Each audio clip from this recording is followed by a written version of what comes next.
Yeah,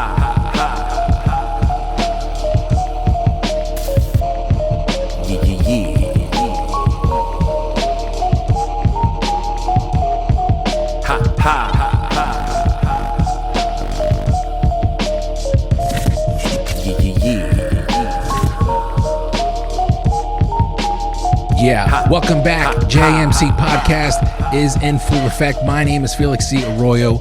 I am the host. I am the journeyman.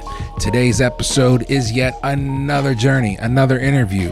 I got to sit down and chop it up with Adriana Atencio, a bike enthusiast right here in Lancaster City, bike advocate. She's all about bicycles. She's all about incorporating them into everyday life. She's very passionate about it. She breaks down some things and she makes some good arguments. So along with that, a lot of laughs. She's got a sense of humor, mad cool, mad relaxed, but it does not go unnoticed, how serious she is about not only like advocating for the use of bikes, but like how they can bring a community together, implementing them into the commonweal where she works, getting kids involved in building their own bikes. There's programs that they have. So I thought it would be pretty cool to sit and talk with her and kind of, pick her brain about some things because,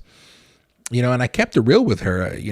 I'm one of those people that are probably yelling to get people off the roads that are in my way. But after sitting and listening to her make some arguments and make some good points, it made me kind of rethink my approach and really trying to better myself as a person right through the podcast. That's what this whole thing's about, is learning about different people, broadening your horizon, your way of thinking. So let's get right into it, right? Today's episode is with Adriana. This is her journey, and these are the Journeyman Chronicles. Let's go.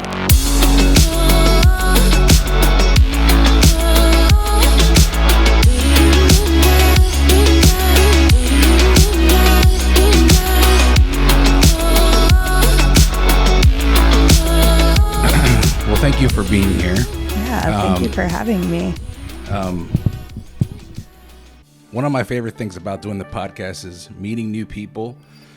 I've had the pleasure of interviewing people I know, but interviewing people who I don't know at all and kind of engaging, as we meet through the door, it's a challenge for me because it gives me an opportunity to really, really put what I want to do to the test, which is interviewing, ask questions without really much research. I did a little bit, obviously. I know about the Commonweal. And I think it was, forgive me, I'm drawing a blank. I'm not sure exactly when, but the Baldwin came into play. And so I was just like, yeah, it's pretty cool. Because at that time we were kind of like trying to find out when to reschedule. So let's start with obviously the phenomenal experience of riding a bike, the trip you took to different cities with a bike. Am I on the same track here? Well, speaking of track, yes. So I know you took a train. Yes, I did. So my Baldwin project, the Baldwin Fellowship, there were 10 of us, and we each had a capstone project. My project was a 3-week trip via Amtrak with a folding bike, and I went to 6 different cities in the South and in the Midwest to talk to other bicycle advocates and other folks who run nonprofits that are similar to the Commonweal, to find out what's working for them, what isn't working, and to celebrate the wins and just get to know other folks in this work, because a lot of times this work can feel kind of lonely. The nonprofit work, but also just like, even though there is so much joy in the bicycle community, when you do, especially like bicycle advocacy kind of on the local level, I go to, for example, like traffic commission. Man, traffic commission is it's on a Tuesday at 3:30 in the afternoon. Okay. And sometimes there's like your usual cast of characters. Sometimes I call it Parks and Rec in real life. Because it can definitely be, it can be funny like Parks and Rec. It can also be like wildly, like bang your head against the wall like Parks and Rec. Like, why can't we just put in a 4-way stop? Yeah. Well, you can't just put in a 4-way stop because the Federal Highway Commission says like you have to have a certain number of crashes and like, you know, essentially like death maybe to make this happen.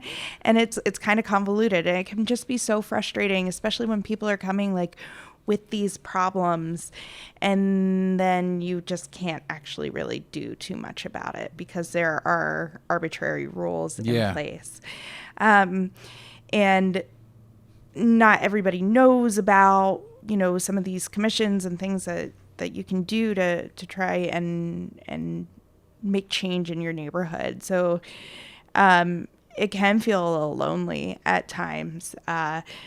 And you do have a lot of people who like just simply they don't believe that that vulnerable road users, like anybody that, you know, that aren't in motor vehicles like belong on the road. And that, like, to be frank, sucks because our roads are made for so much more than just cars passing by. Like there's studies that show that when you make the roads safer for all people, that, you know, you see the cultures of neighborhoods just flourish so much more. Like when we have on-street dining and bicycle facilities and just safer ways for people to get across the street. You know, everybody likes to say, back in my day, I used to play in the street. And I'm like, well, I want that for like our kids too. Here's the solution. Drive a little slower. Like, it's not that hard. So I did have like the incredible opportunity and the privilege to meet so many incredible people on this trip and see so many cool places that I haven't been before, and a couple of places that I have been before that were on my list to go back to. Like, for example, Indianapolis. Everybody is like, wow, Indianapolis, the Indy 500, it's a car city. It is a bike city. It is a pedestrian city. It is an incredible city. They have incredible bicycle infrastructure. They have the Cultural Heritage Trail, which is this like beautiful separated path that goes all through the city, and it's separated for bikes and then for pedestrians and mobility device users like wheelchairs, for example. And what's so cool about it is, you know, they have a lot of it done. So they're investing a lot of money into the connectivity of it. Like, they want people to be able to get to it. Yeah. And they have all these canals and these greenways that go along the canals, and they are so focused on how do we actually get people to these. And I think that's a big thing that gets lost in a lot of communities. It's like, well, we're gonna give you a rail trail, but you have to drive to it. Fair enough. And not everybody has that ability, and not everybody wants that. And also, like, active transportation is healthy and it's fun, and like that connectivity portion is just so huge.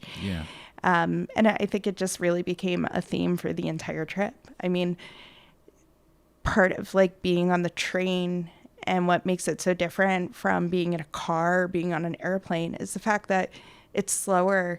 You can go to a dining car and meet new people and connect with them. You're forced to enjoy the trip in a way. Yeah, and I met really cool people on the train because it is legitimately very slow, especially compared to other countries. But and especially outside of the Northeast Corridor. But yeah, the connectivity portion, I think, is really huge. Well, I like the way that you broke that down, because admittedly, and I will own this, I am one of those drivers that get frustrated. But when you explain Indianapolis and the infrastructure that they have there, in my mind, I was like, well, then that's pretty cool, because when it's already established, then I'm sure everybody is kind of like able to do and get around the way that they want to. So it would be cool. I know my in-laws live in right off of South Pearl Street. So that's Hershey Avenue going the whole way down. And I remember when they added the green bike lane in there. And it took a while to get used to it, because it's my old stomping grounds. I grew up there. Yeah. So I was like, wow, this is different. Like, it's cool, but it's like, is there going to be enough room for the cars? Like, I look back now and I'm like, of course there's enough room for the cars. But it's like this conditioned way that we're all built to think like the road is for the vehicle. But advocating for space for the bike, you're going to these meetings. You mentioned Parks and Rec, which I didn't watch it enough, but I watched it enough to know what you're talking about, and the humor behind it. So I do appreciate that perspective. I kind of wanted to throw that out there now, because I'm not going to be the kind of person that's like, yeah, I'm the one that's complaining, but I'm not going to say anything about it. But it is cool, I think, when you have it, when it's established, and I'm sure Lancaster will get there with that infrastructure and giving the lanes for the bike. I think of Orange Street. Is it Orange, or is it where Sacred Heart Church? Is that Orange Street? Walnut Street. Forgive me. When they shifted the parking lane over, stuff like that. It's like incorporating those ideas, like you mentioned, the four-way stop, how difficult it is. You kind of have to have these statistics in place of why they should be there. And it's like, well, we don't want to get to that point where there are statistics. Yeah. So it's like this back and forth. Does that frustrate you? I mean, I can tell that you're very passionate about, it's not just so much like I like riding a bike. It's the lifestyle behind it. Well, and the thing is, I don't even get to ride as much as I want to. Okay. Because, like, honestly, I'm so busy going to, like, these meetings and going to community events and things like that. But I think for me, it's just I want to see our roads and our streets safe for people just in general. Yeah. Because we do know that when we build streets that are safe for the most vulnerable amongst us, we make them safer for all of us, including motorists, right? So, when it comes to something like Walnut Street, for example, it is going to be a little bit painful for everyone to get used to it. Right. But it makes it better for everybody. It just takes changing our habits. And I mean, it's literally for everyone. It's for, like, cyclists too, and how you ride, for example, in a parking protected bike lane. It takes people getting out of your cars to hey, yes, the road is narrower, so you can't just, like, throw your door open because it might get hit by a car. Well, just take a look, wait, and then get out. Like, I think a lot of times, especially in this country, have a very, like, me first centered kind of attitude, where we really need to think of our community as a whole and how we can move forward in that way. So while it might, it might add 20 seconds to your day. Sure. It is benefiting the community as a whole. So I think if we can start kind of thinking a little bit more along those lines, like, hey, is it overall a better thing rather than how does it affect me in this moment? It will go places. But, yes, there are some things that definitely do frustrate me. And I think too, when it comes to, like, crashes and things, not everything gets reported. So it has to be like a reportable crash, right? That's how they get their data. Oh, but okay, think about it. Wow. Like, somebody gets in a crash and they're like, hey, man, let's keep this out from insurance because I don't want my insurance to go up. And I'm like, well, that's a great technique for your insurance, but that's a crash that's not reported.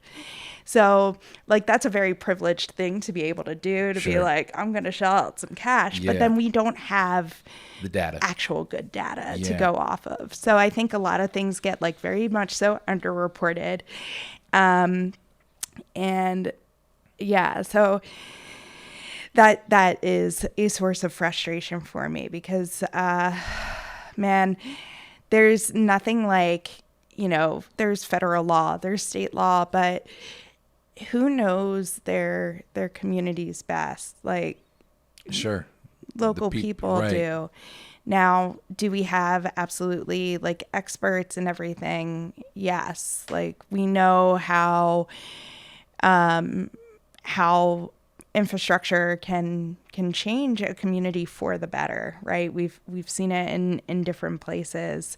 So it is a bit of a balance. Yeah. But when it comes to safety features, man, if a community says like, hey, I think this 4-way stop would like really benefit us. Yeah. Why not? Right. And, why not? And I think that kind of like, to tie into your statement earlier when you said it can get lonely, because you would think that these would be, and again, I'm owning it, where you would think that these would be like some of the priority things on people's mind, which it is, but it's also conditions, safety. It's on everybody's mind. But when you start breaking it down, like, yeah, but we're talking about like the safety of bicyclists on the road, and these cyclists are coming to 4-ways without an intersection without a 4-way stop sign. So it's almost like, am I the only person here that's thinking along these lines? If we really sit down and think about it, we should all be concerned about somebody's safety and not really waiting for the data. I never thought about that part of it. The people kind of like taking care of something without getting insurance involved. No one's really thinking about the data. Mm-hmm. They're just thinking, let's not. And I've done that before. How do you want to take care of this? But then there's no information for the city to go off and say like, hey, listen, we need this stop sign here and there because the data says it. So I'm assuming when you say it gets lonely, it's like that tug of war of you need to really be passionate about what you're doing here for the long haul, because it's not seen. You're kind of like in the shadows, I would think, in regards to everything else that's taking place. Yeah, it's definitely not seen. It's definitely not seen. And I mean, cyclists are literally not seen too. I mean, right. Yeah, a running joke that my partner and I have. We'll be walking around or driving or whatever, and we'll be like, somebody will ride a bike by and we'll be like, oh, nobody rides bikes in Lancaster, because anytime L&P puts out an article about anything bicycle related, somebody is always like, well, I never see anybody on a bike in Lancaster. That's because I have. Right? I mean, that's weird. I do too. I see people on bikes. That's weird. I do too. But like, it never fails. They just put out an article recently on like the bike lane that is going up on Lemon Street, and there were at least like 4 or 5 people, and I just started putting receipts. I'm like, well, here's a picture, right? And guess what? Actually, they're all in bike lanes too. So not only do people ride bikes, but they actually ride them in bike lanes. All you have to do is open your eyes. What do you know? So it's just like a running joke. Nobody rides bikes in Lancaster. Who knew? When you mentioned getting on the train with a bike, you said it folded. Yes. What kind of bike is that now? Because I'm naive when it comes to this. So there are a number of different brands. Brompton is like the Cadillac of folding bikes. I did not have one of those. Okay. I had a Dahan, which is a good type of folding bike.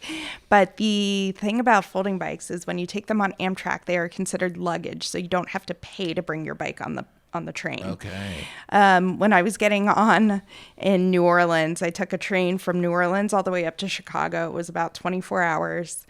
It's called actually, I don't remember what that one's called, but it was pretty cool. Like, I mean, it goes straight up the country. They were like, it's going to be $10. And I was like, haha, no. And they're like, well, we have to check our book. And I was like, go ahead. And they went and checked and came back. And they're like, so you're right.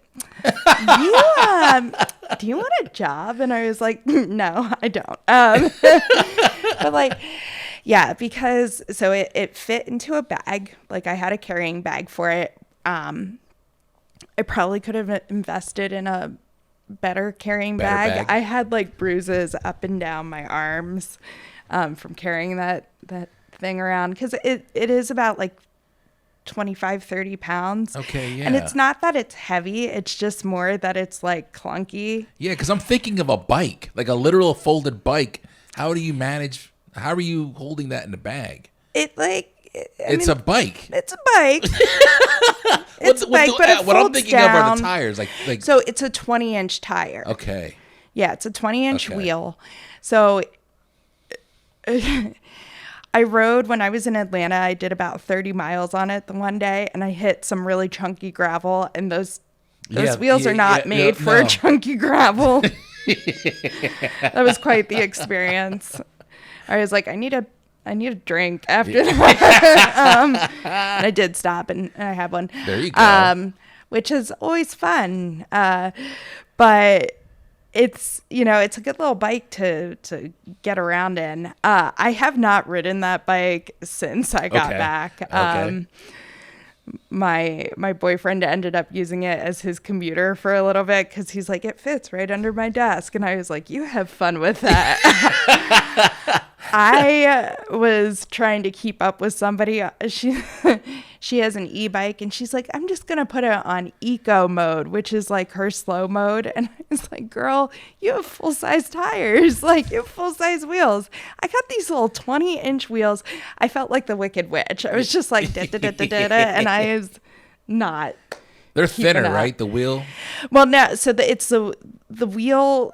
I mean, it was like a 20 by 2.125. So it was like 2 inches wide, but the wheels, it's just like the wheel size itself was just way smaller. Yeah. So like you're just pedaling and you're just, you're going nowhere. It seems like she's like up the hill, and I'm like, oh no.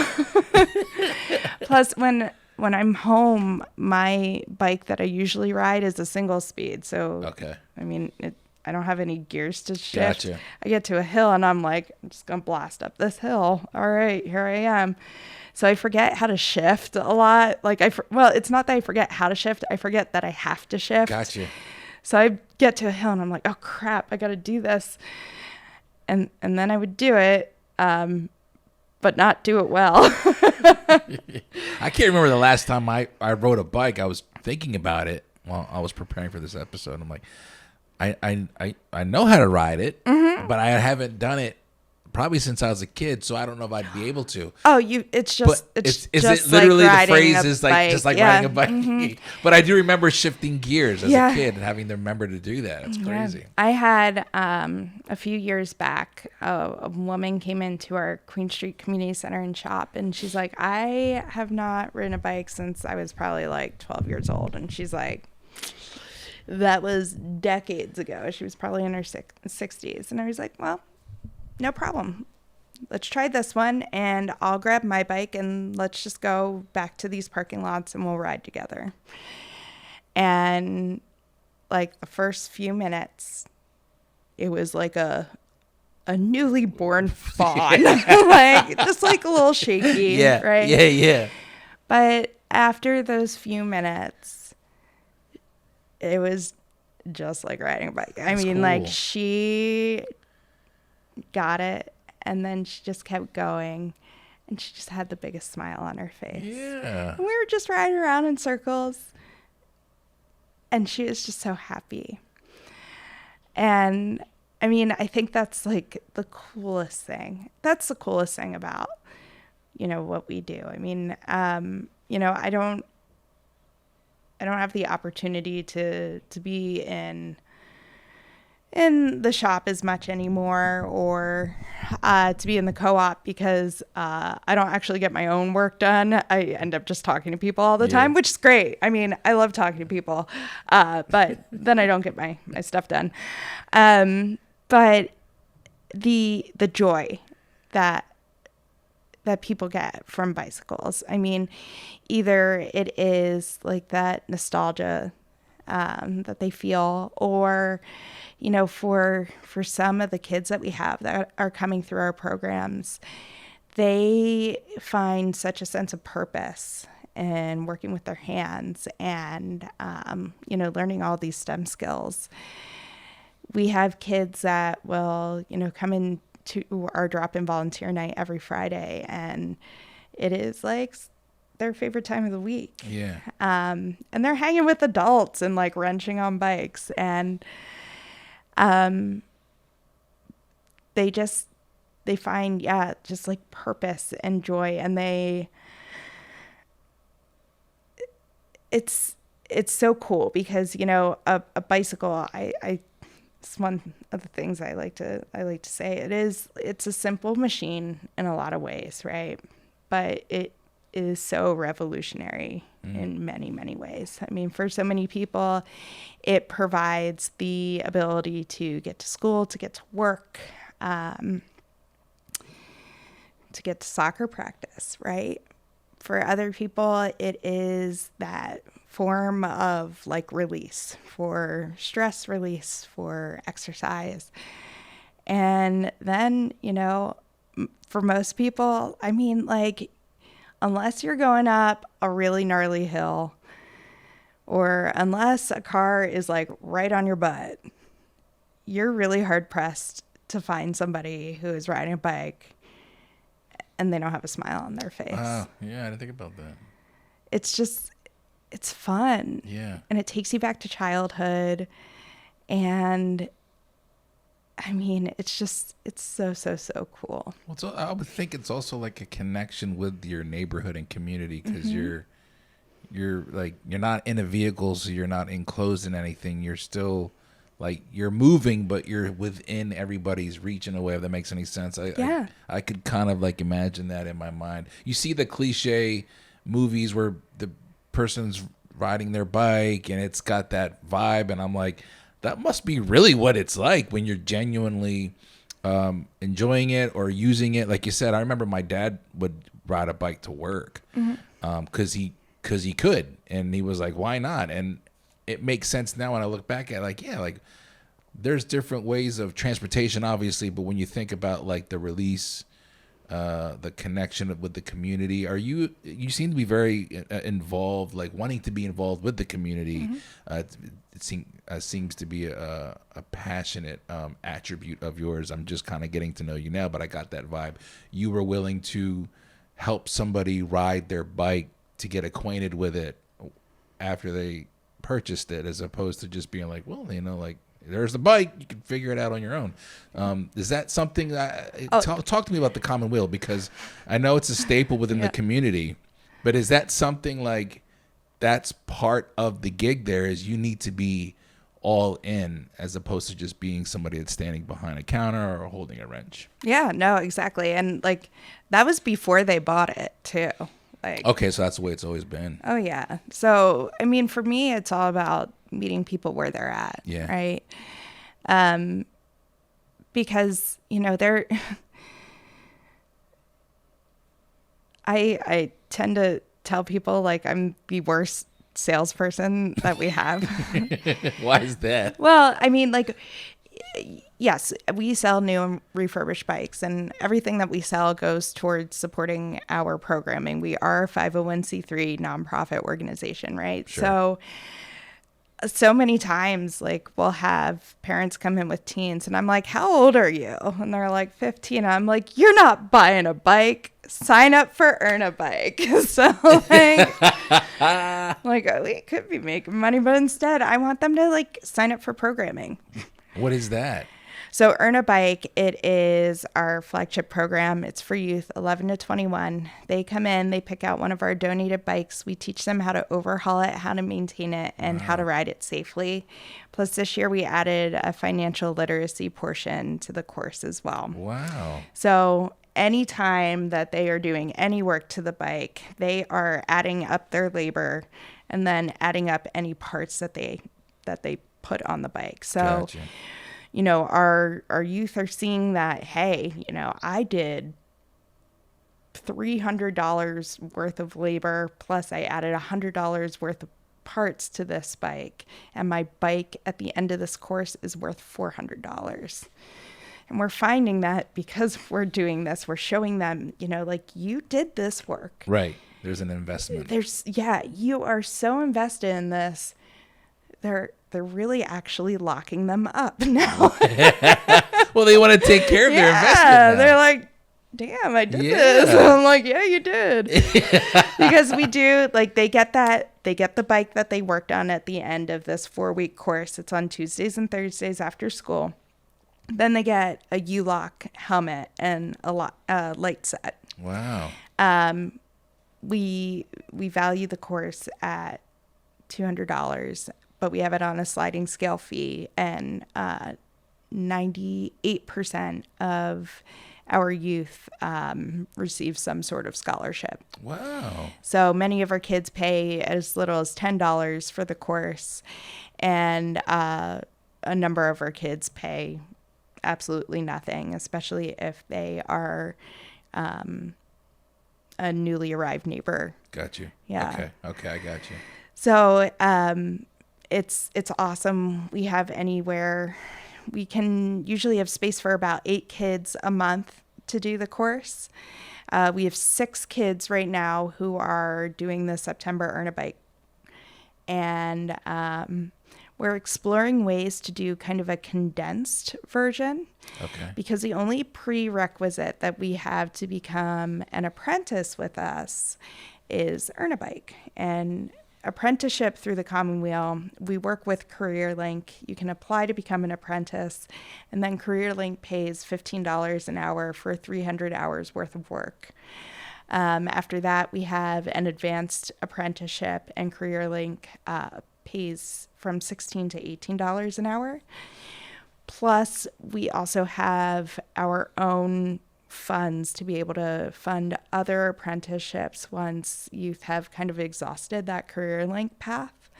And the great thing about our apprenticeships is, youth are learning advanced STEM skills, which, are applicable in just kind of the everyday world too. Right. For example, I have a part-timer who works on airplanes for a living. Well, the bearings on airplanes are the exact same bearings that you'll find on bicycles. They just happen to be a lot bigger. Sure. Makes sense. But, you can take a lot of what you learn working on a bike, just kind of those problem solving skills and everything, and apply them to, they have just so many real world applications. Yeah, I do it all the time. But they also have opportunities to teach that same Earn a Bike class that they took. Okay. So they're learning soft skills. They're learning how to work with youth. They're learning so much more than just how to work with their hands or how to look at a phone or work on a computer. Yeah. So we're trying to really create some well-rounded youth that have a nicely built resume before they're even, getting out of high school. Well, that's one of the things while you were speaking I was thinking about was there's a lot of different things that you're hitting. It isn't just so much like the bike, but it's more like we talked about the investment. It's the work that you put into it. It's the understanding how important it is to invest time into things. That you take care of it. The troubleshooting, the working with your hands. So I never knew that about the Commonweal. And again, like I mentioned, I do a little research because I like finding out as we're talking. But I was aware that it was there for a while, that it's a staple in this community. And giving back really is what you're doing, is you're giving back to the youth to really build up the culture of which is bicycle and cycling and being able to have Lancaster established in that manner, like we talked about Indianapolis. So as somebody who hasn't ridden a bike in a while, but I'm aware of how important it is, and I'm learning now how important it is from you, I commend you for the work that you're doing. That's actually pretty cool. And when you mentioned the lonely part of it, I would think that you really have to be invested, because you don't get a spotlight on the work that you're doing. I didn't know that about the Common Wheel. How many people are currently employed there, or is that changing quickly considering the apprenticeship?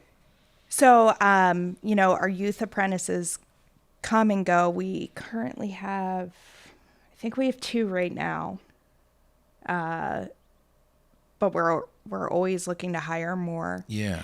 And then I have 2 program managers, which are both female identifying, which is awesome. That is awesome. You don't necessarily see a lot of female bike mechanics, especially. Yeah. So they are program managers, but they also wrench on bikes, which Okay. is super, super, super cool. Yeah. My director of operations actually came from the school district of Lancaster. He has his master's in curriculum design, which is fantastic.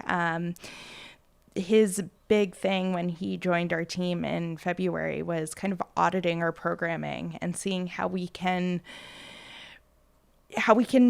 just improve just in general, just bring it to the next level. We just want to be kind of the cutting edge. And while we do fly under the radar a little bit, our programs are top notch. That's awesome. And then my Queen Street manager is also one of the top DJs around here. Oh yeah? Yeah. He spins vinyl, and if you need to know anything about psychedelic disco, he's the one to ask. Okay. Yeah, he's wonderful. And then I have another full-timer who recently joined our team, and he's got a degree in fine art. And, I just have like the best staff. Yeah. They all are so multi-talented. They're all so passionate about what they do. And what's so exciting for us is we're opening up our 3rd location in Columbia. Okay. In the spring of 2024. So we're bringing our programs, our classic programs, up to Columbia, but we're also bringing our sales and service model up there too. So we'll be able to offer our apprenticeships as well up there. And what's super cool about that is, we hear from various stakeholders in Columbia that, Columbia kids need things to do. Well, we got that covered. There you go. With our programs, right? We'll be able to help with that, and with our apprenticeships. But Columbia is on an upward rise as far as economic development goes too. So they're super excited that we're also bringing our sales and service model. Plus, you happen to have this like thing, the Northwest River Rail Trail. It's kind of a big deal.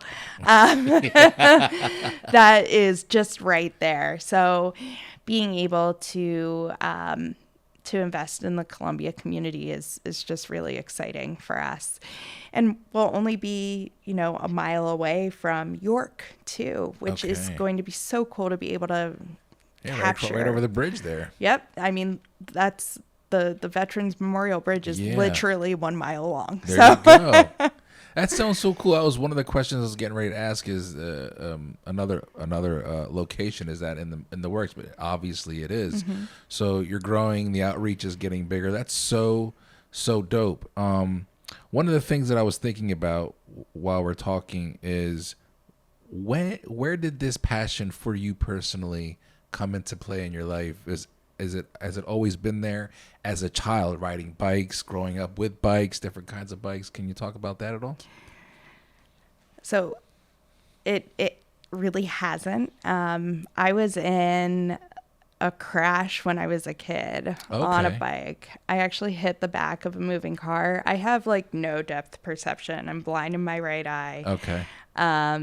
So essentially, like, I see a little 3D, but not much. And I was biking home from my brother's baseball game, and I like misjudged, and I just went and I hit the back of this lady's car, and I don't remember it still to this day. I was 11 years old, so that was 25 years ago. Wow. Like, had a really bad concussion, messed up my knee, broke my collarbone, and I didn't ride a bike for like a good 7 or 8 years until I was living in Poland, and I was a Rotary Exchange student, and we were tracing the border when Poland didn't exist. Okay. When Russia and Germany decided to be like, well, you're not there anymore. So we were kind of tracing that border, and it was in a meadow. And I was like, I'll get on this bike. And I got on the bike. But when the founder of the Commonweal started everything, my son was about 2 years old then. He was either a year or 2 years old. And Chris it was like, we went to high school together, and he was like, hey, doing anything? And I'm like, working part-time, not doing too much, have a kid. I could use more things to do. Right. So I joined like the first marketing committee, started planning events, joined the board. And when I did that, I was like, you gotta start riding a bike. Okay. Gotcha. And every single time I got on a bike, I would almost have like a panic attack. Okay. I was getting ready to ask you, is it something you were subconsciously avoiding? It was really, really hard. It was terrifying. Wow. Every single time it was terrifying. And it continued to be terrifying. I mean, there have been times when I almost got killed by a woman who was like not altogether there, and I followed her to Riker's Bottle Works and was like, you almost killed me. And she's like, I didn't see you. And I'm like, that's impossible. I was in the middle of the road and wearing a bright pink tank top. Right, yeah. And then later, like, saw her at her house, and I was like, hey, cops, I found her. Okay. And they're like, we already know where she lives. I'm like, so what are you doing? And they're like, ha. And I'm like, cool. No love. No. I think a lot of the reason why I want to see it I want it to be safer for people is because, like, now for some reason I'm like very much so fearless. I'm like, come at me. Yeah. Come at me, everyone and anyone, because I'd rather them come at me than come at somebody who is going to be like, I'm never getting on a bike again. Because you can come at me however many times as you want, and like, my road rage in a car is no longer existent, but my road rage on a bicycle, like, good luck. Oh, wow. An Italian girl is going to ruin your day. My trash mouth is just going to come right out. Okay, trash mouth, all right. And I will scream at you, and it will not be pretty. And I love it. That's great. I feel like we're more relatable now. Now I'm relating to you more. No, just there have been people who are like, no, it's okay. It's okay. What just came out of your mouth? And I'm like, did I black out? No, I know exactly what came out of my mouth. But I will lose my temper. Yeah. I'll be polite at first, but then people have been very, very mean before. And if you're going to be mean to me, I will be go for it. God awful right back. Yeah, I love it. I have a temper, but I don't obviously not on a bike, but behind the wheel. So I can relate in that regard where it's, sometimes it's, the words go flying like a sailor. And Which I'm like that anyway, but when I'm having an episode like that, it's even worse. So, okay, so the origins of you in this experience really stems off of a traumatic experience as a child that you were forced to overcome as an adult. When you said I have to ride the bike, but it wasn't easy, how long was that process for you until you were comfortable riding the bike, or has it never really been 100% comfortable for you? I mean, I do get a lot of joy now out of riding a bike. Yeah, absolutely. And I mean, I credit the bike too to, like, at one point it almost took my life, right? At another point it saved my life, because I went through just like the worst the worst divorce. And when that happened, I would go on bike rides during my lunch break. And just like, because I was working at F&M during the time, and I would go over to School Lane Hills and just hit a couple of hills and just like really bike it out. Okay. And I think it's the only thing that kept me like somewhat sane, and kept me a little bit centered.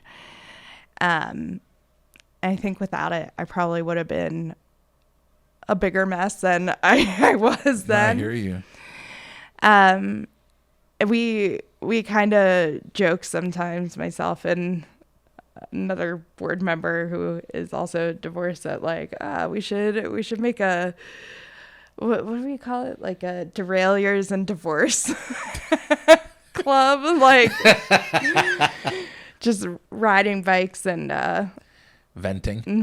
Yeah. But you know, I've seen just how, you know, I've had friends, they've moved away and they're like, oh, I'm just not connecting with people here. And I'm like, well, this might sound a little goofy, but you have a bike, right? Yeah. Like, go find your nonprofit bike shop and like go in and see if they have any rides. And I can almost guarantee that you might make a friend or two. Like, bikes have just this power to bring people together and to create a lot of joy. Bike people are generally pretty nice and like kind of fun. Right. They're not out to get you. The only thing is they generally just want you to have more bikes.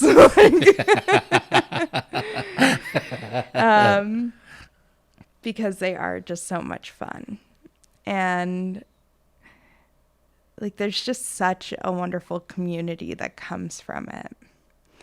We want each other to be out there just enjoying life and all the good things that come from it. Yeah, I can appreciate that, especially when you found, when you mentioned it saved your life and it was a release for you in that regards. I went through a divorce myself, and so I understand finding something that keeps you focused. And for you, it was the bike riding. So I can appreciate that. I feel like it was very presumptuous of me to assume that somebody that's so involved as heavily as you are in this field, that you grew up with this experience of always having a bike. But really, I can appreciate this more because it really goes to show, like, even through all of that, you're that passionate about it that you're still here now. You could have very well easily just not gotten on the bike, you know what I mean, or found another way to go through your tough times. So here you are now. I mean, it's a pretty big deal. The Baldwin Fellowship. How did that come about? I met Fran a few times, obviously, and I interviewed her. So while following her was when I saw what you had going on there. But can you talk to me about how that came about for you, and where else did you go in your traveling besides Indianapolis? Yeah, so I was like, I'm gonna apply for this. I don't know if I'll get it, but the title of my project was Move Over Amtrak Joe. It's Amtrak Adrian. Wait, say this again. So you know how they call Joe Biden Amtrak Joe? Okay, I'm like, get out of here. I'm here now. Yeah, I like it. And yeah, so it was, for me, like, my project was a lot about like losing control. I'm kind of a controlling person, just a little bit. So am I. A little bit. I'm not always great at like depending on other people either. So that was a little bit of it too. Like being gone for 3 weeks, you really got to depend on people. Yeah. And yeah, I mean, I was like, I'm going to apply for this. I think my project's a good one. I think it's a good, like, I think it fits well with, you know, what I do professionally, but I think it's good as far as like growth goes. And, you know, the leadership program, you know, I love the folks at the Community Foundation. We call Fran TT Fran, like she's Gotcha. Auntie Fran. Yeah, love her. Yeah. And I was like, I think this will work. I hope this will work. And it did. Huh. So, I mean, it's the cohort was great. It was a great group of people, and we all learned, I think, a lot from each other. And then, yeah, I mean, at this time last year, I was still on that trip. Okay. I think at this time last year, I was in New Orleans. So yes, I would have been in New Orleans at this time. So the 6 different cities that I went to Greenville, South Carolina. I was there for literally 24 hours. Wow. I got off the train at 5:30 in the morning and got back on it at 5:30 in the morning. I was in Atlanta for 2 days. I was in New Orleans for 5 days. Took the train straight up to Chicago, and I was in Chicago, I think, for 5 days. Then I went to Lawrence, Kansas, and I was there for about 24 hours. Wow. And the unusual thing, it's not unusual, it's just kind of the state of infrastructure in the United States. Amtrak in the Midwest is hub and spoke. So you got your hub, which is Chicago, and then you got your spokes. Okay. And it's kind of like our bus system here in Lancaster. The hub is Queen Street, and then your spokes go out from there. Yeah. Doesn't work very well, is what I'm getting at. So when I was in Lawrence, I had to take the train back to Chicago. It's a 9-hour ride. Nice. So I crossed the Mississippi 2 times doing that. I think I crossed the Mississippi a total of 4 times, because even going, 3 times, maybe 4, I don't know. But going up from New Orleans to Chicago, I think you crossed it at least once. But I got to see the sunrise over the Mississippi. Cool. Because my train from Lawrence was like at 5 in the morning or something. Sure. Too. I had a lot of 4:30 wake up calls to get on the train at like the butt crack of dawn. Bring a blanket. That's my advice, because even though I could prove to Amtrak, I'd be like, listen, I have a sleeper car for like some of the like very, very long ones. I got a sleeper car. Yeah. They'd be like, no, you can't borrow a blanket. And legit, I wore this a lot. But the trains can be freezing. Sure. And also outside in the Northeast Corridor, there's no Wi-Fi. And so what are you doing in that regard? I mean, you're stuck in a way. Well, and Boost Mobile doesn't have good service. There you go. There you go. Anywhere. There's a reason why it's only like $25 a month. Yeah. So you read a lot. Okay. You talk to other people, which is really cool. You eat really, really, really crappy Amtrak food. It's still there.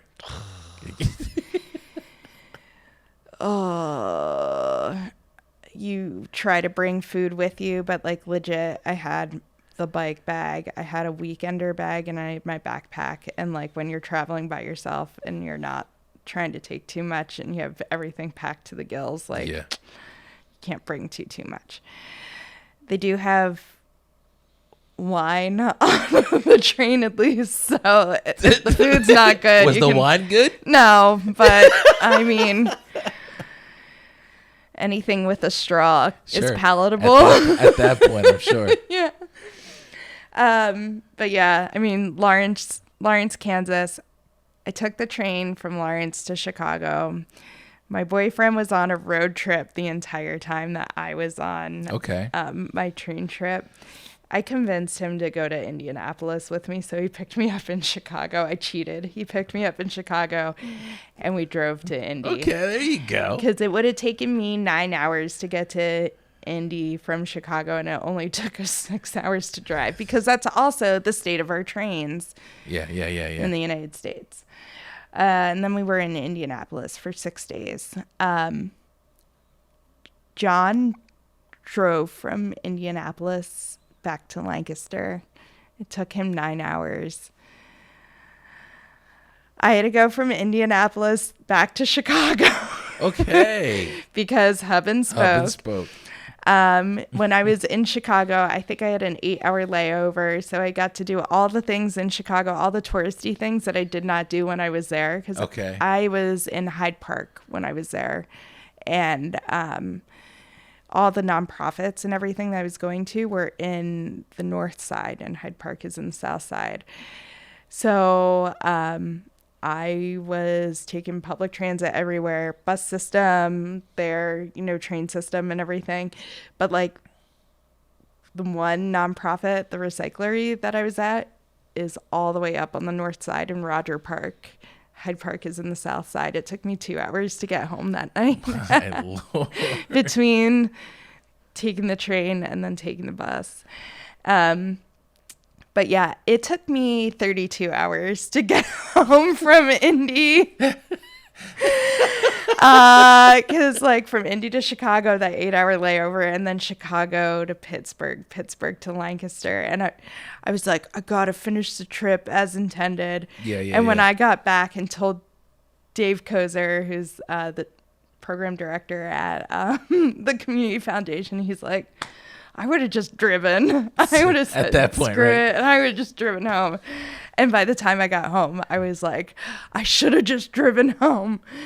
Because 9 hours versus 32 hours, I was like, I'm never getting on a train again. Yeah. And I didn't for quite some time because,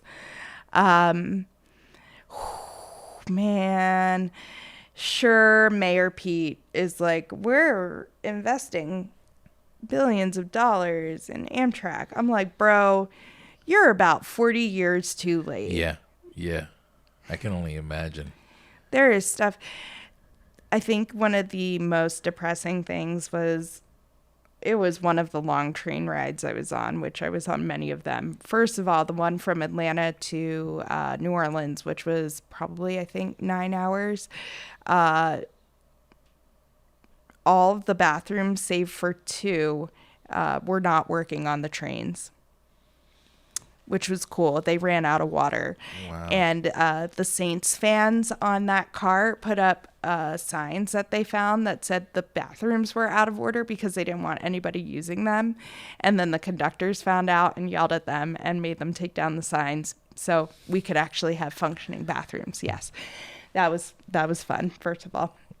Second of all, conductors are the only ones allowed to use the ramps and get them set up. There's no continuity between stations and how high their platforms are. So we got someplace at some point and they're like, okay, we have a smoking break, and they still call them smoking breaks. Oh, wow, do they? Okay, it's 2023, or it was 2022, smoking break. And there was a gentleman in a motorized wheelchair, and he's like, I want to get off. And she's like, it's only me. I can't, we have to shorten this break because the train is behind. And I can't, I don't have time to get the ramp out for you. And they're like big, heavy metal ramps. And people were like, oh, we'll help you. And she's like, no, like, you can't. It's liability. You cannot help me. She's like, sir, just this once, I'm going to open the window for you. And she opened up the window in between the train cars to let him smoke out the window. Jeez. I'm like... Only on Amtrak. Only on Amtrak. I mean, that's like... the man should be able to have a rollabout. Like... Yeah. That is an accessibility issue. That is, like, how are we that far behind? That's not so much with Amtrak, because I don't know, I'm not privy to it, but I've had experiences like that where, just like you said, I'm like, it's 2023. What are we doing? Like, what are we doing? How are we this? And I'm just assuming that they've been able to get away with that because not many people complain. It's just more so of an accepted, grandfathered in way of traveling. We just invest in our highway system. We don't do things like invest in our trains because the people that take trains do it for like the sightseeing, or they do it because they're afraid to fly, or they do it because maybe they have to buy 2 seats because they are too big to fly. Gotcha. Or, you know, flights aren't very accessible either for people in wheelchairs to be able to use bathroom facilities, things like that. But I was just reading about Kim Jong-un's bulletproof train that he took from North Korea to Russia, and it goes 23 miles per hour, and that's about as fast as the trains in the Midwest go. So we're doing just about as well as North Korea as far as our trains go. It's something really to celebrate. It's like, oh, Northeast Corridor. Okay, let's go ahead and put like outside. It was kind of shocking. I came back and I was like, Amtrak is trash. Was that part of the experience that caught you off guard? Were you aware that you may experience something like that? Like, besides this bicycle adventure off to the side, you had another experience, which was Amtrak. Were you prepared for that, or was that blindsiding you? I knew that like Amtrak wasn't as good outside the Northeast Corridor. I didn't realize it was that bad though. Wow. I didn't realize it had that bad of like accessibility issues and stuff. And I mean, I've lived in Europe and I've taken trains all over Europe, and I lived in Eastern Europe where the trains are like, they're not great, but holy crap, are they a million times better. And not only that, they're cheaper. Wow. Like, the thing about our train system is, if it's going to be bad, at least make it cheap. Like, it's expensive for what it is. Yeah. That's the thing. Yeah. Like, don't be taking all my money and then giving me, like... Give me what you're giving me. Yeah. Like, absolutely not. Yeah, I especially, like... I'm surprised by that because I would think that there has to be a lot of people that still commute through the train. It's not. Is that a dying form of transportation here? Here in the Northeast Corridor, they do. Okay. Because we make it easy for them to do it. Plus, the government, like the federal government, owns the tracks out there. Like. Norfolk Southern and all the other shipping and everything, they own the tracks and they have essentially priority. So it makes it really, really complicated. We just have not invested in rail travel like we have the federal highway system forever. And again, it's so much of that like insular kind of like me. And that's kind of what car culture is, right? It is that singularity. It's not really community. Yeah. You know, part of the reason why we are so focused on at least creating the accessibility for bicycles and really wanting people to see bicycles as transportation, which I think a lot of people do not see bicycles as transportation, is because the second highest line item on people's budgets is transportation. And people spend anywhere from $7,000 to $12,000 a year on a motor vehicle. And for a lot of people, they have more than one car. Yeah. Yeah. In their family, right? So, I mean, if we can get people to think about, even if it's just giving up one of their cars, that is money that goes right back into their pockets. That can go to housing. That can go to supporting the local economy. That can go to, I mean, who cares? Travel, like whatever. Yeah. But like that is money that goes directly into your pockets instead of going to gas and going to all this other stuff to a really quickly depreciating asset. And bicycles are a really great form of transportation, like actual transportation. You got kids in the school district of Lancaster. We don't bus under 2 miles, right? For some of these kids, it is 40 minutes to an hour for them to walk to school. We get them on a bike. It's 20 minutes for them to get to school. But we need to make it safe, right? Yeah. So that's why we want to have things like bike lanes. But we also need people who are driving to be a part of this with us. To not park in the bike lane first and foremost, but to also slow down when they're going to turn, to like really slow down and take a look before they're turning, right? Yeah. To be partners with us in this, because like it's not just about the people on the bikes. It's about our kids getting to school safely, getting to their jobs safely. It's because, you know, the people on these bikes, they're people. They are actual people. And they deserve to exist in this world just as much as anybody in a car does. Yeah. I like that. So I can appreciate that. I think from somebody on the outside looking in, I think one of the things that would benefit, like, because while you were talking, I was thinking, what do you do to get motorists on the same page? Or, like for example, there's times where I'm like, should I go around them? How close can I get? Because I don't want to impede in their travel. Mm-hmm. I don't want to cut them off. But then there's times where it's just like, are they turning left? Are they turning right? Like things like that, where it's almost like a guessing game. And so while you were talking, I was like, yeah, I totally dig it. What can be done to kind of like bridge the gap where it's like, okay, like, listen, I get it. You may not dig it, but it's going to help the community. This is what you can do to partake in it. It's going to benefit you. Any ideas on how we can do that? Yeah, I mean, one of the things, so I wrote a grant. Hopefully we get it.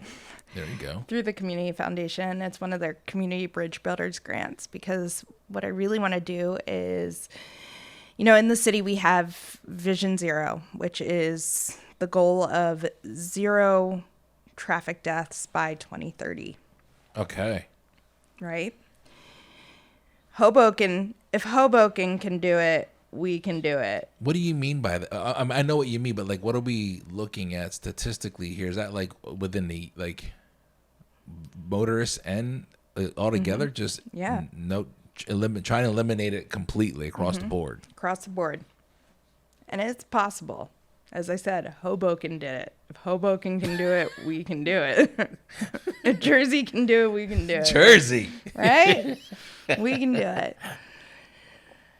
So I wrote this grant because what I want to do is we have money in the city, $12.7 million Safe Streets funding that we got through the federal government to do things like put in bike lanes, but also do some education around Vision Zero. And that's all well and good for city residents, but we got a lot of people who live in the county that come into the city to play, and they're like, what the hell is green paint? Like, yeah. How do I react around this? Like, what do I do? Like, if I see a cyclist on the road, how do I pass them? Right. What is all of this? Because not everybody is malicious.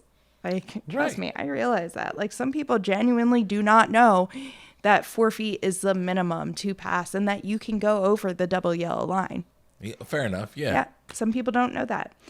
So what we hope to do is to team up with other partner organizations such as like the Factory Ministries, all these like Echoes up in E-Town, these hubs that already exist that have really great connections to their communities already, and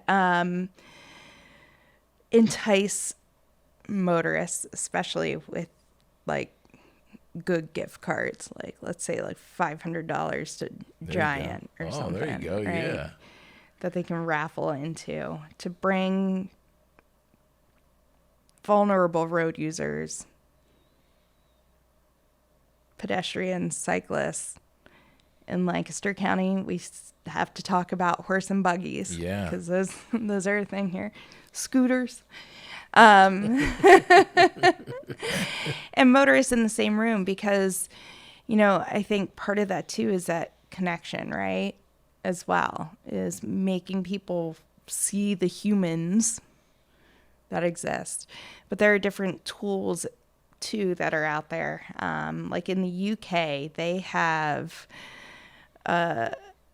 like these mats that they use where they'll set it up and they essentially have like somebody on like an exercise bike, and then they have somebody kind of pass by them really quickly within the different amounts of meters that are legal, so you can feel what it feels like if somebody comes really close to you, because you know, people don't realize how terrifying it is when you come very, very close to you, like in a car, especially. Yeah. I mean, it's a 2,000 pound plus vehicle, and it is not fun to have somebody like the driver's side or the passenger mirror. Yeah, or just even come close. It's terrifying. It's absolutely terrifying. Sure.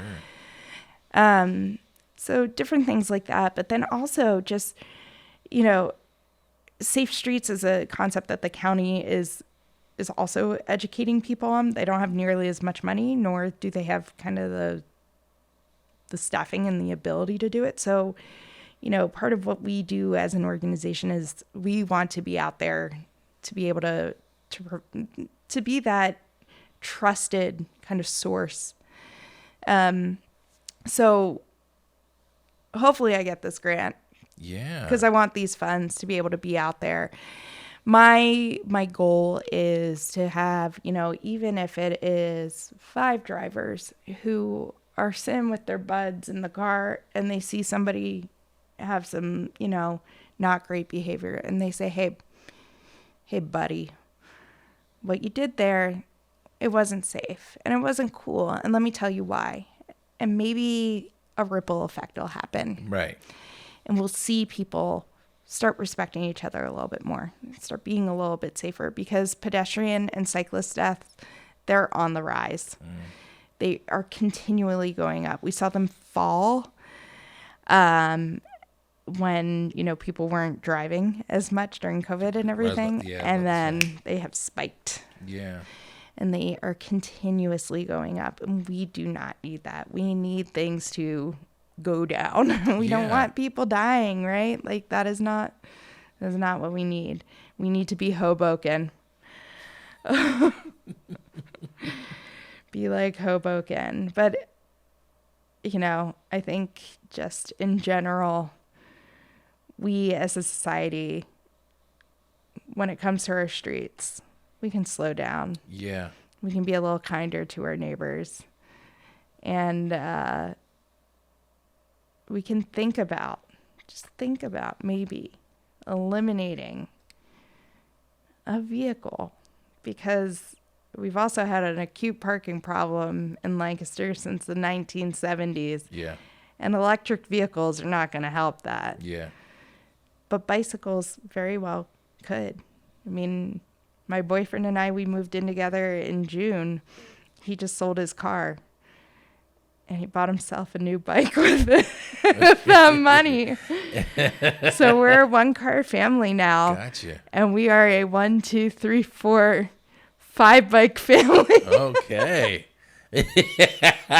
How does that work when you mentioned that a couple of times, convincing people to let go of a vehicle? Yeah. That's not an easy task to do, to convince, to get people on board, but then to further say and try to get rid of your vehicle.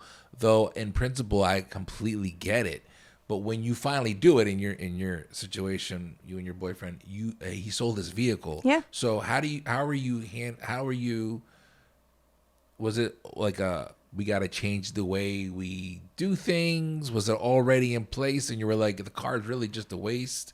Yeah. For us, it's really simple. He works in the city. Okay. I work from home a lot. But even, like when I go to Columbia, I try and take the bus as much as possible. I live 10 minutes from the bus depot walking. Okay. Okay. Yeah. So, that's exactly what we try to do. His dentist is up in Ephrata.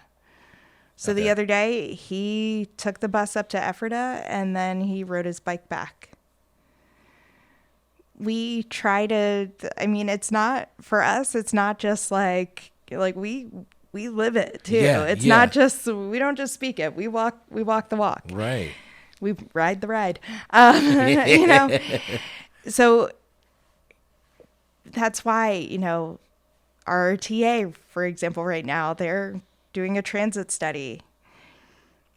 You'll see me at transit, like at RTA meetings, because yes, like the bus is an important piece of this puzzle. Yeah.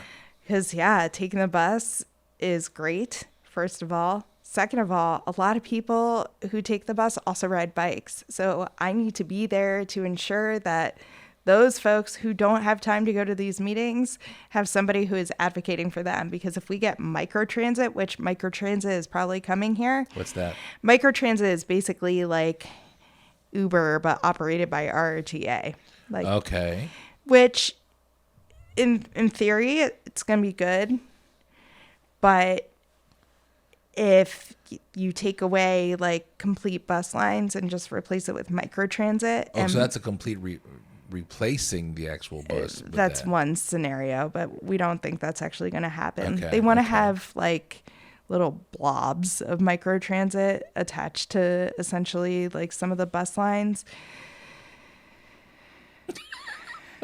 I gotta feel this isn't. It's a little sitting sus. well with you. It's sus. Well, here's the thing, because it's hub and spoke, right? Yeah, so like if you want to go from Lidditz to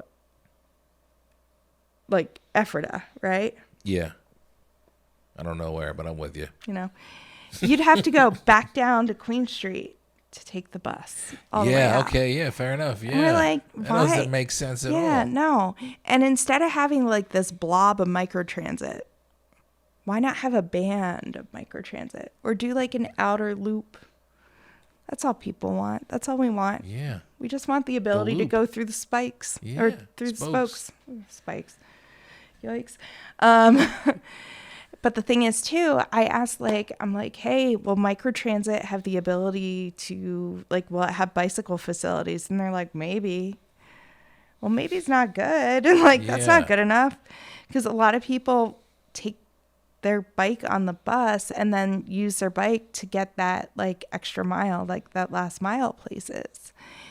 If they can't take their bike then on microtransit, like if microtransit is the only option, then like that's not good enough. So it's all very interconnected. Yeah, it seems like it. It seems like a lot, really. It's wow.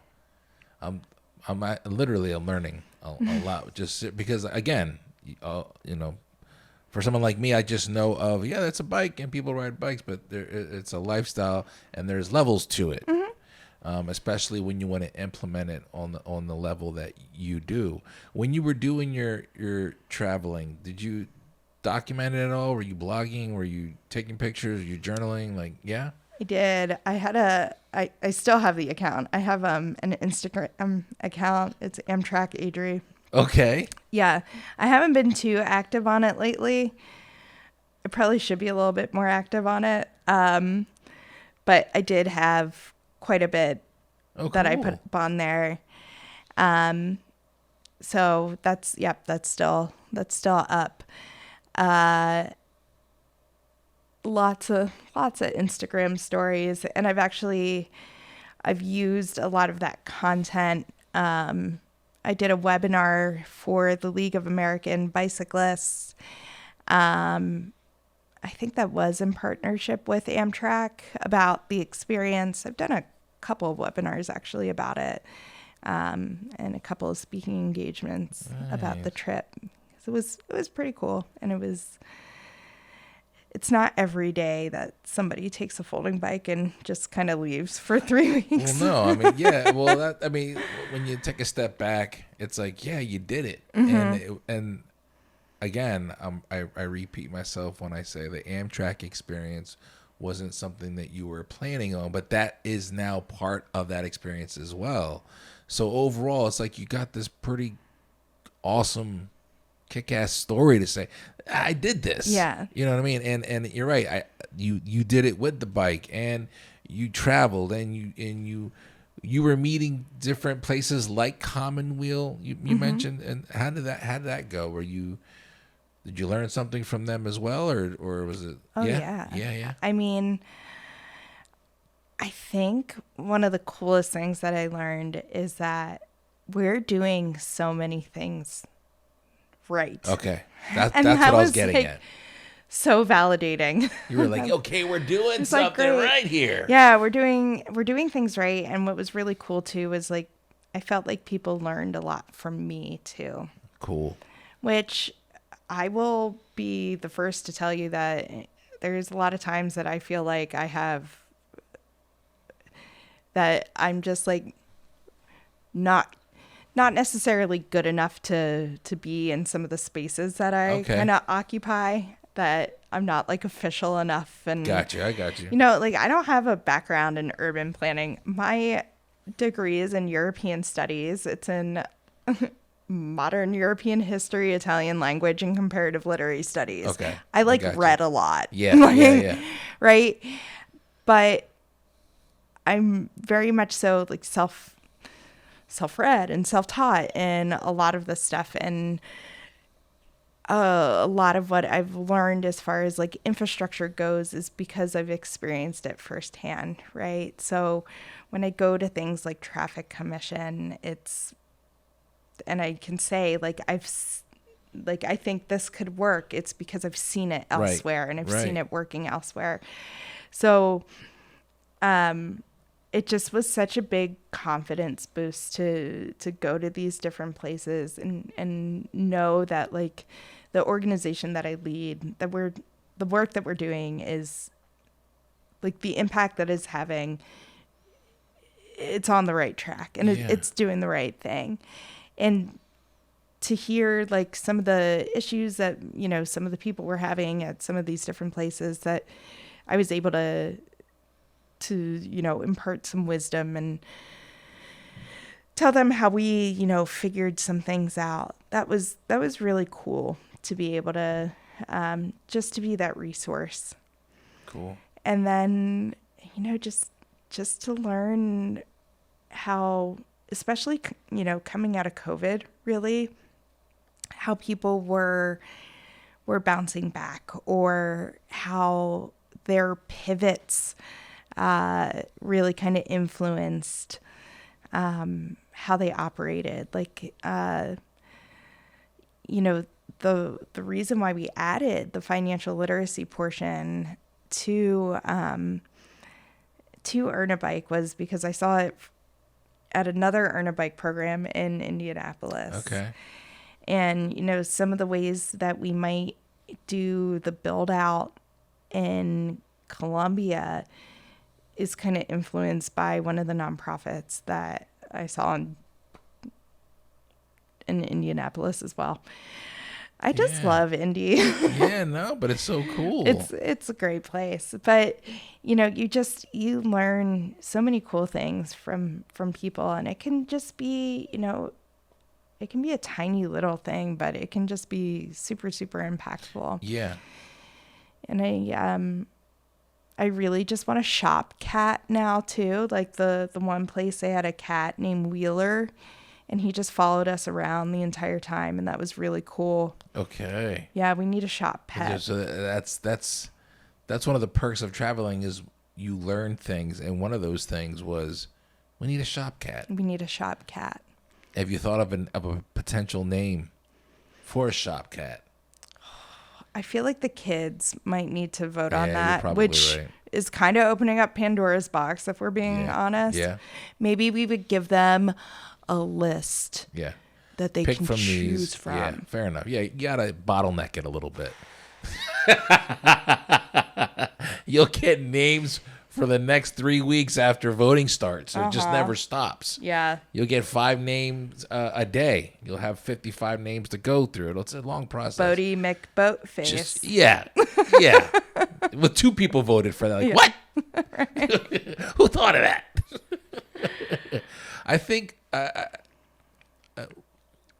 what's the cool thing about this is that when you mentioned that taking the train forces you to slow down, that really is what we're talking about here in general.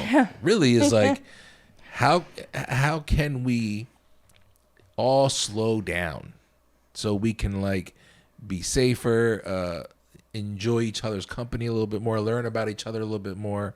All those things play into that slowing down, and taking the opportunity that you did to travel is opening your eyes to other things, like these experiences that you had that are aiding in your growth with the Commonweal and other aspects of your life. Like you wouldn't have had that had you not taken that trip. Mm-hmm. So that's like life. It's like taking the chance to do something and not knowing, you don't want to have any planned idea of what to expect. You just throw it against the wall and see what sticks. Yeah. Let the cards fall.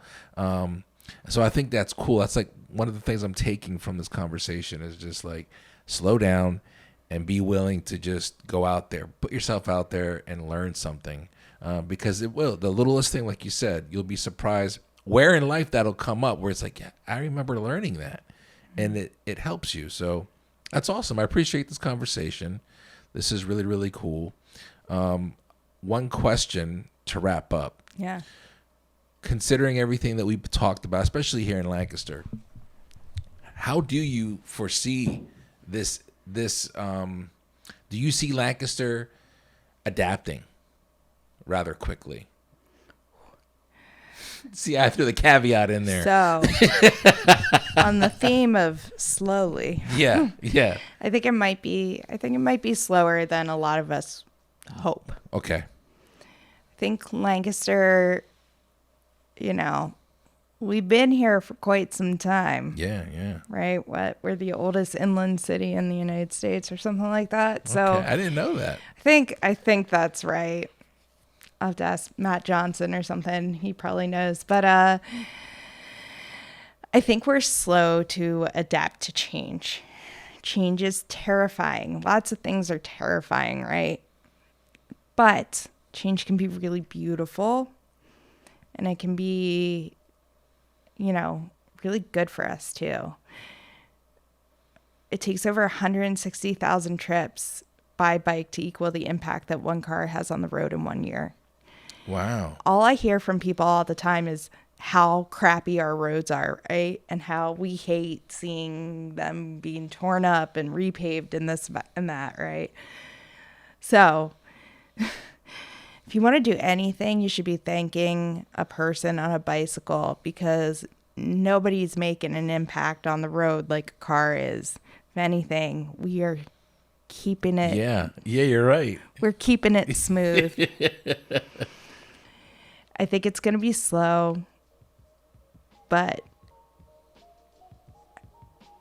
I think at some point we're going to blink and it's going to be like we're going to feel like it's always been like this. Okay, I got you.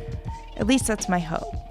And I'm not going to hear people being like, well, I never see anybody riding a bike. And it's going to be, I only see people riding bikes. Yeah. I still can't get over the fact that somebody said that. Oh, it's all the time. Because I always see someone on a bike. I know. It's in the morning, on the way to work, someone's riding their bike. On the way home from work, someone's riding their bike. And they might be riding their bike on the way home from work too. Yeah, maybe. You know, that just trips me out. Yeah. Well, I'm thankful for this conversation. Thank you for having me. Absolutely. I think what I'm trying to do, and this is another example of it, is really just getting to learn different people so that we can better understand each other. So this really is a part of that, where what you're doing is it echoes that in a way. Like, let's learn, let me show you what I'm talking about, instead of like pushing me away because I'm somebody that's advocating for bicycles. I'm actually trying to do something that could help you too if you paid attention to what I'm trying to tell you. Mm-hmm. And that's what I'm getting here. So I appreciate that insight, and I thank you for coming. This is it. Awesome. Thank you so much. Absolutely.